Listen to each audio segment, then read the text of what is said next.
once I get a bigger project going, I'll probably actually show the whole process of framing, roofing, and stuff like that. Things you can do yourself in the process of building your own home. Okay, you take your first shingle and you want to lay it down. You can use a full one, or you can start a little further over. The main thing is, the further you go, since this shingle is longer than your starters, you will catch up with your crotch line. And you don't want to do that, so you might want to go about 5-6 inches past, and then add a piece over here. That way you got quite a bit of tolerance as you go down the roof, and you don't catch up with your crotch line quite as quick. And then again, you might want to look on your shingle wrapper and see how the nail pattern is supposed to be set up. Some of them are different. Just follow the directions and you'll be good on warranty. Okay. Cut this first piece. What I do on the edge is, with this edge starter, it gives when you're looking up at your roof, it gives you a nice straight edge to look up at. So what I'll do is I'll cut this shingle where it's inside about 1/8 of an inch. That way you don't have a jagged edge that shows from below.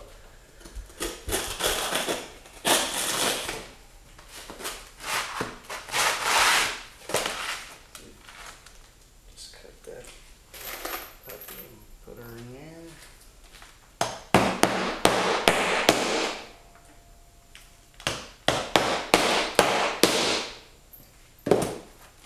Okay, and you can lay this one aside, because once you get to the other end of your roof, you can actually use your scrap. So I'll lay it aside. Okay.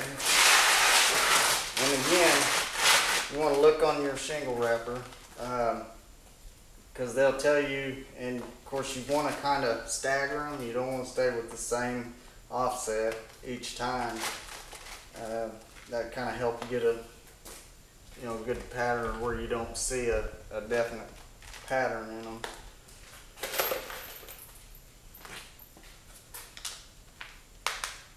Oops.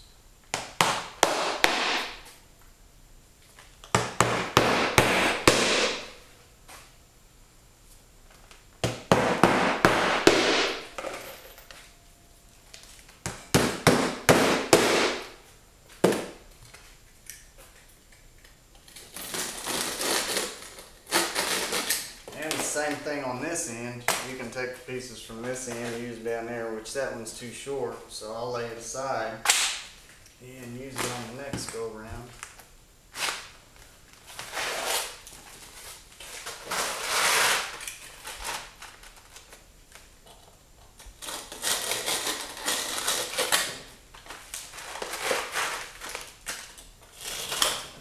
Sometimes these shingles can be really hard to cut, and that's why I like to use a hook blade, because it makes it so much easier to cut them.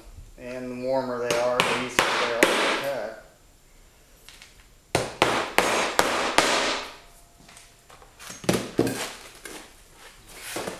And actually, if you cut it straight enough, if you wanted to, you could use it to start out with, providing you come out right on your crotch line.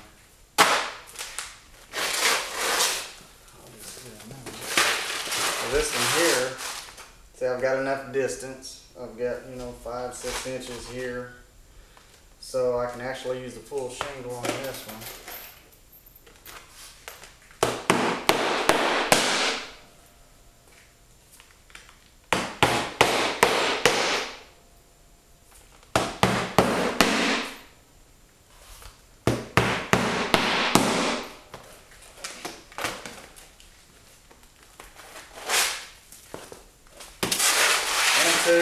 You can lay it up there, See, I'm going to offset that one a little more. The main thing is you don't want to go over far enough to where you end up in your other nail line. And two, on the laminated shingles,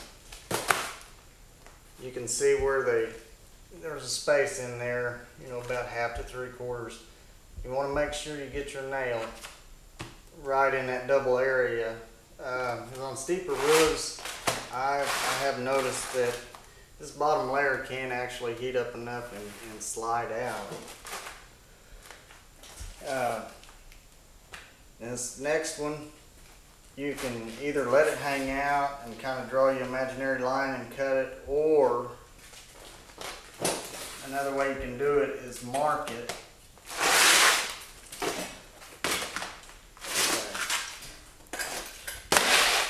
Get it right here. Mark it and pre-cut it. Okay, I'll lay that one aside. See, I could can't use it there. I could probably use it there.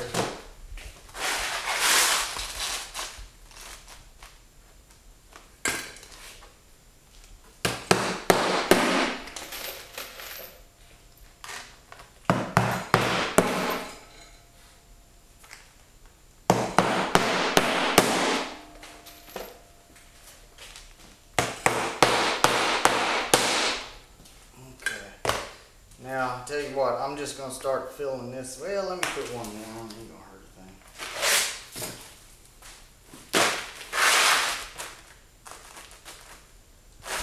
Okay. And again, make sure you get the manufacturer's recommended distance between your last shingle.